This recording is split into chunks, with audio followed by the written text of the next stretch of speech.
जय श्री राम। आप सभी भक्तों को जय श्री राम। जैसा कि आज का प्रसंग है श्री तुलसीदास जी के विषय में, श्री वाल्मीकि जी के विषय में और श्री रामचरितमानस का महात्म्य, इस प्रसंग पर आज का सत्संग है। तो श्री रघुनाथ जी की महती कृपा करुणा से भक्त वांछा कल्पतरु भक्त वत्सल श्री रघुनाथ जी की महती कृपा करुणा से हम आप सबको यह दिव्य सत्संग प्राप्त हो रहा है। भगवान की निश्चित ही हमारे ऊपर और आप सभी के ऊपर कृपा है, तभी हमको और आपको यह सत्संग प्राप्त हो रहा है। तो आइए हम अपने प्रसंग में प्रवेश करें। तो आज का सर्वप्रथम प्रसंग है कि गोस्वामी श्री तुलसीदास जी कौन है, इनके विषय में। तो भगवान व्यासकृत श्री भविष्य पुराण नामक ग्रंथ है, उसमें अनेक आचार्यों के अवतरण का उल्लेख है। उसी भविष्य पुराण में भगवान व्यास का कथन है कि वाल्मीकस्य तुलसीदासः कलौ खलो भविष्यति, कि आने वाले भविष्य में, आने वाले कलयुग में श्री वाल्मीकि ही श्री तुलसीदास जी के रूप में जन्म ग्रहण करेंगे, अवतार लेंगे। आज से लगभग 500 वर्ष पूर्व श्री रामचरितमानस के प्राकट्य काल का ही ग्रंथ है श्री भक्तमाल ग्रंथ। दोनों ग्रंथों को एक ही संप्रदाय के संतों द्वारा प्रकट किया गया है। श्री रामचरितमानस को श्री गोस्वामी श्री तुलसीदास जी प्रकट किए और श्री भक्तमाल नामक ग्रंथ को गोस्वामी श्री नाभादास जी प्रकट किए। और रचना काल भी दोनों ग्रंथों का समान ही है। रामचरितमानस की रचना काल क्या है? गोस्वामी जी कहते हैं, संबत सो रहसो इकतीसा, संबत सो रहसो इकतीसा, करऊं कथा हरिपद धरि सीसा, नौमी भौम वार मधुमा मासा, नौमी भौम वार मधुमासा, अवधपुरी चरित प्रकाश, अवधपुरी चरित प्रकाश, नौमी भौम वार मधुमासा, अवधपुरी यह चरित प्रकाशा। नौमी भौम वार मधुमासा, अवधपुरी यह चरित प्रकाशा।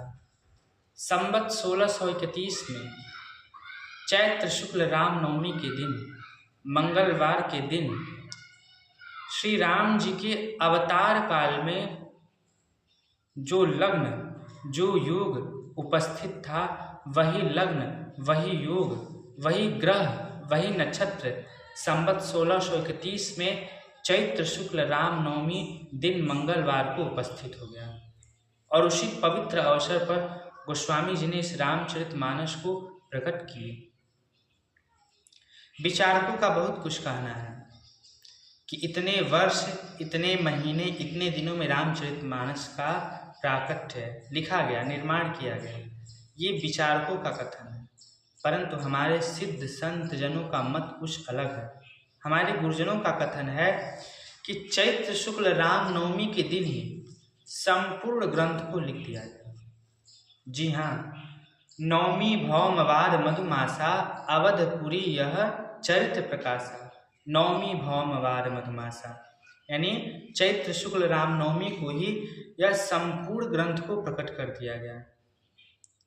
भगवान गणेश उपस्थित हुए, भगवती वीणापाणी सरस्वती जी उपस्थित हुई, श्री ब्रह्मा जी उपस्थित हुए, भगवान शंकर उपस्थित हुए।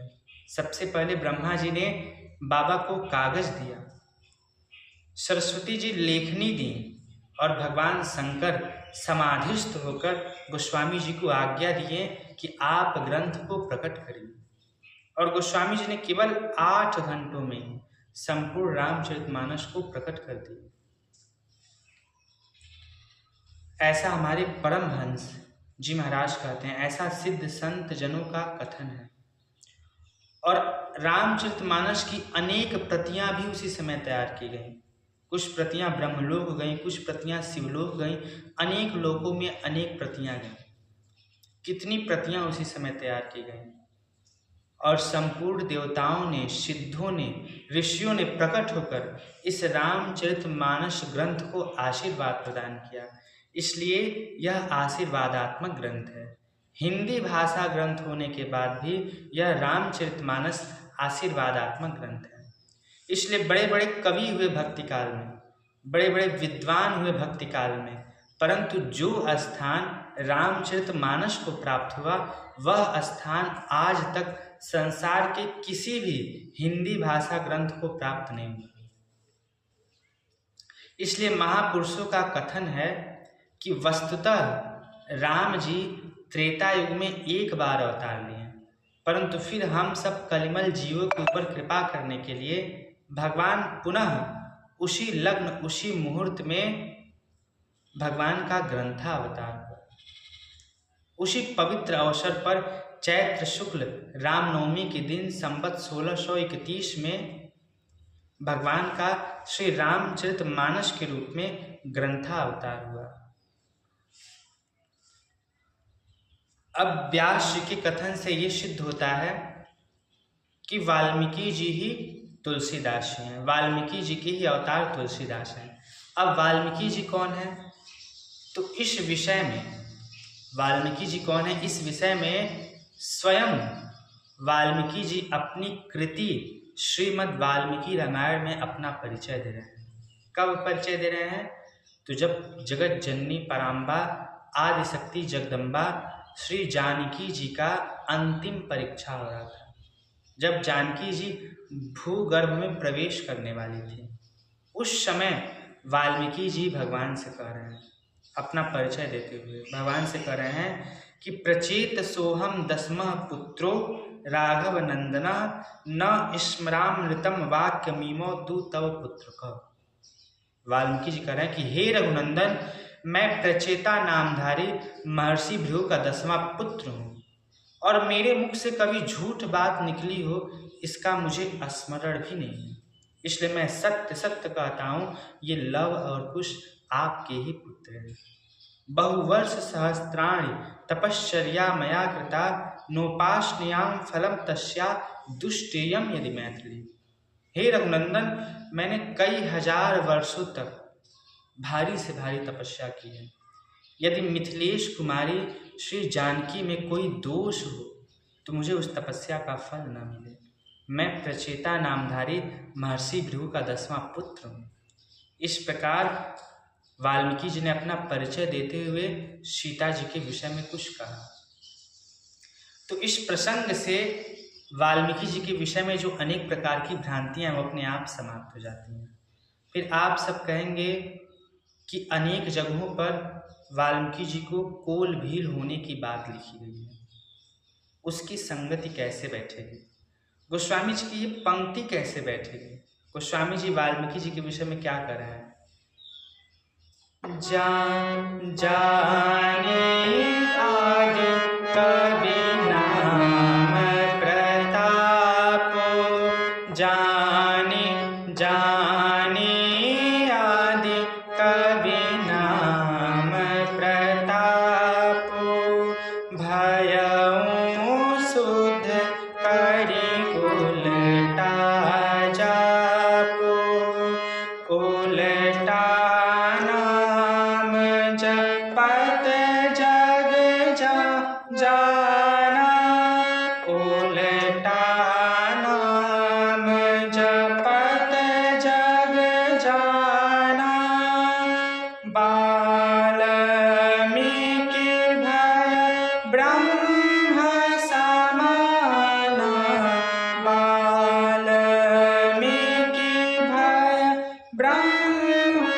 वाल्मीकि भय ब्रह्म समाना, जाने आदि कवि नाम प्रताप, भयउ सुध करि कुल राजापु। वाल्मीकि जी के विषय में गोस्वामी जी कह रहे हैं कि जान आदि कवि नाम प्रताप, वह आदि कवि श्री वाल्मीकि जी नाम के प्रताप को जानते हैं, जिन्होंने उल्टा मरा जप करके कोल भील से ब्रह्म ऋषि हो गए। इस बात की संगति कैसे बैठेगी? तो सबकी संगति बैठ जाती है। हमारे यहाँ शास्त्रों में एक वचन प्रसिद्ध है कि हमारे पुराणों में, हमारे शास्त्रों में जो कुछ लिखा है उसमें तनिक भी संदेह नहीं करनी चाहिए, उसमें संदेह का लेस मात्र भी स्थान नहीं है। वह परम सत्य है और सबके बाद की संगति बैठ जाती है। बस आपको दुराग्रह शून्य होकर शास्त्रों में श्रम करना चाहिए, शास्त्रों का अध्ययन करना चाहिए। एक बार महर्षि भृगु कठोर तप में प्रवृत्त हुए। उनके तप को देखकर इंद्रादि देवताओं को भय हुआ और उनके तप में विघ्न करने के लिए इंद्रादि देवताओं ने अप्सरा को भेजा और उस अप्सरा को देख करके महर्षि भृगु का अमोघ तेज स्खलित हुआ और वह अमोघ तेज एक बल्मीक में जाकर के गिरा और उससे एक बालक की उत्पत्ति हुई। बल्मीक से उस बालक की उत्पत्ति हुई, उस कारण उस बालक को वाल्मीकि कहा गया। महर्षि भृगु तो अपने तप में विघ्न मानकर चले गए, परंतु वह बालक वहीं पर रहा। बाद में उसको कोल भीलों ने उठा लिया। इस कारण भगवान की इच्छा से कहें अथवा हम सबको प्रेरणा देने के लिए वाल्मीकि जी को कुछ काल तक कोल भीलों के बीच में रहना पड़ा। जैसे कोई शेरनी का बच्चा सियारों के बीच में रह के हुआ करने लगे, परंतु जब उसे बाद में ज्ञात हुआ कि अरे मैं तो शेर का बच्चा हूँ और एक दहाड़ मारे सारे सियार भग जाए। यही बात वाल्मीकि जी के संबंध में है कि पहले वह कोल भीलों के बीच में रहें, जिससे अपने स्वरूप को भूल गए कि मैं कौन हूँ। फिर ऋषियों का संग पाएं तो उन्हें अपने स्वरूप का बोध हो गया और वह ब्रह्म ऋषि हो गए। अब आप कहेंगे ऐसा हुआ ही क्यों? तो हमारे जीवन में एक अवस्था ऐसी आती है जब हम साधन पद पर आगे बढ़ते हैं तो हमारे अन्न के दोष के कारण, संग के दोष के कारण अथवा प्रारब्धवश जो कुछ भी हो, हमसे कोई ऐसी अपराध, ऐसी गलती हो जाती है जो हमारे करने योग्य न हो, और फिर उसके बाद हम इतने विषाद में डूब जाते हैं, इतने विषाद में डूब जाते हैं कि हम आत्महत्या जैसे पाप को करने के लिए तैयार हो जाते हैं। परंतु ऐसा नहीं करना चाहिए। क्या करना चाहिए? हमें सत्संग करना चाहिए। क्यों? क्योंकि सत्संग बड़े से बड़े पाप को, बड़े से बड़े मल को धो देता है। इसी बात को भगवान श्री कृष्ण गीता में अर्जुन से कह रहे हैं कि अपि चेत सुदुराचारो भजते मामन्य भाग, साधुरेव स मंतव्य सम्यक व्यवसितो हि स। कि हे अर्जुन, अतिशय दुराचारी भी यदि निश्चय कर लिया हो कि अबलो नसानी अब ना नसयो, कि अब तक जो हुआ सो हुआ, परंतु हे प्रभु अब से हम आपकी शरण में हैं और आपका भजन करेंगे, तो हे अर्जुन वह अतिशय दुराचारी भी साधुरेव समंतव्य, साधु कहलाने की योग्य है। उसके पिछले कर्मों का स्मरण करके उसमें दोष की दृष्टि नहीं करनी चाहिए, उसे साधु ही मानना चाहिए। हम अपने आप को निर्दोष मानते हैं, परंतु यह सृष्टि कब से चली आ रही है इसका किसी को भी ज्ञात नहीं है। और जब से सृष्टि चली आ रही है तब से लगातार हम जन्म ले रहे हैं और फिर मर रहे हैं। इस प्रकार असंख्य जन्म हम लेते आए और उन असंख्य जन्मों में कौन सा ऐसा पाप है जो मेरे द्वारा नहीं हुआ। ये वर्तमान जन्म हमारा प्रमाणित कर रहा है कि इसके पिछले जन्म में हमसे ठीक से भजन साधन नहीं हुआ, नहीं तो हमारा उद्धार हो गया होता। तो भगवान यदि उन सब जन्मों के कर्मों को देखें तो क्या हमारे ऊपर कभी कृपा करेंगे? कभी नहीं करेंगे। फिर जब भगवान नहीं देखते तो फिर हमें क्यों पिछले कर्मों का स्मरण करना चाहिए?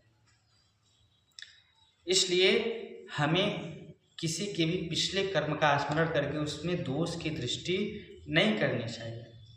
और वाल्मीकि जैसी घटनाएं इसीलिए घटती हैं ताकि हम सबको प्रेरणा मिल सके।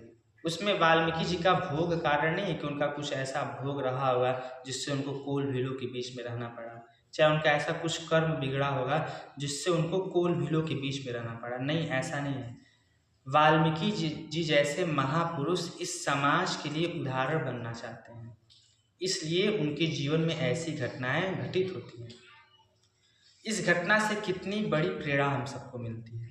सबसे बड़ी प्रेरणा ये है कि इतने बड़े ऋषि भृगु हैं और इतने बड़े ऋषि का पुत्र होने के बाद भी कुल भीलों का संग पा करके, कुसंग पा करके अपने स्वरूप को भूल गए, अपने लक्ष्य से भटक गए कि मैं कौन हूँ, किस लिए आया था, इतने बड़े ऋषि के पुत्र होने के बावजूद।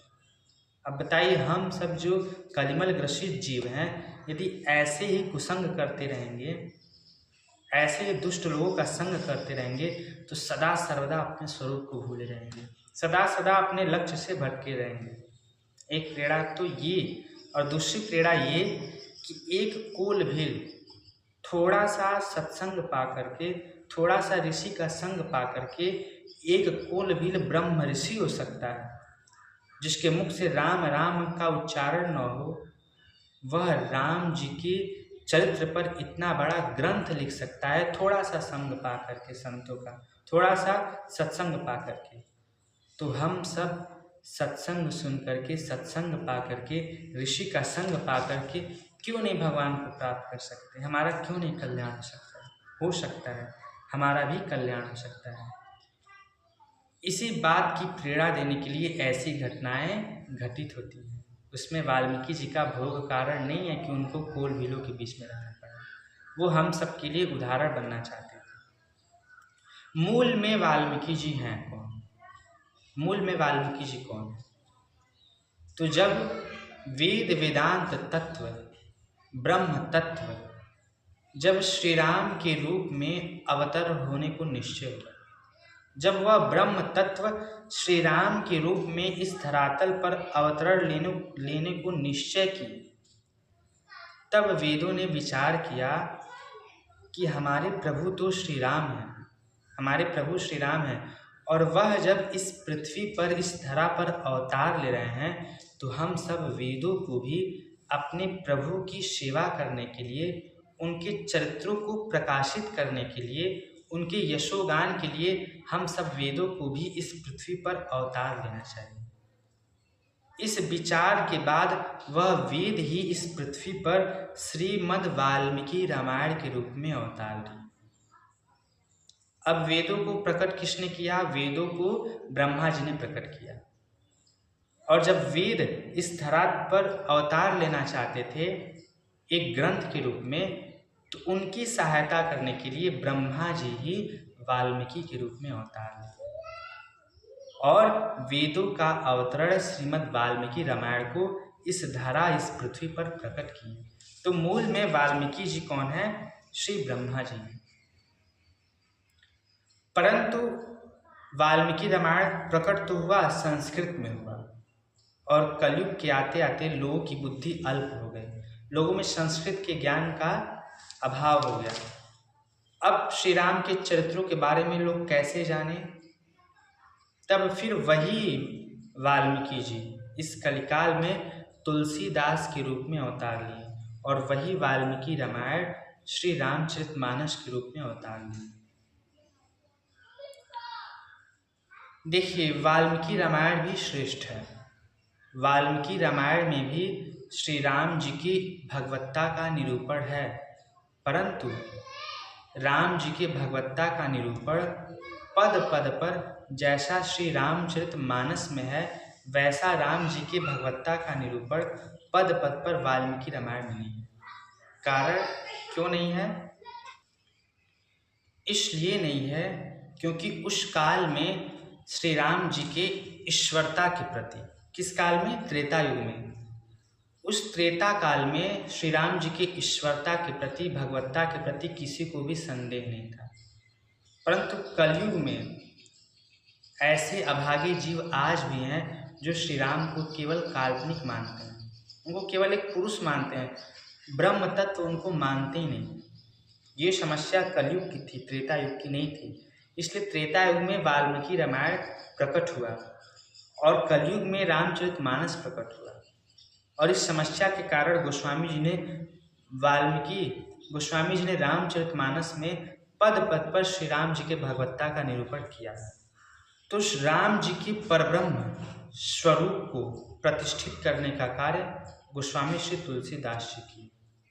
ऐसे वैसे नहीं लिखे, संस्कृत भाषा के प्रकांड विद्वान काशी में रहकर श्री शेष सनातन जी के शिष्य बनकर के संपूर्ण वेद वेदांग का अध्ययन करने के बाद और केवल शास्त्र बल से ही नहीं, 9 नौका राम नाम भर देने के बाद, ये नौका क्या है? तो लगभग 1 अरब संख्या को एक नौका कहते हैं।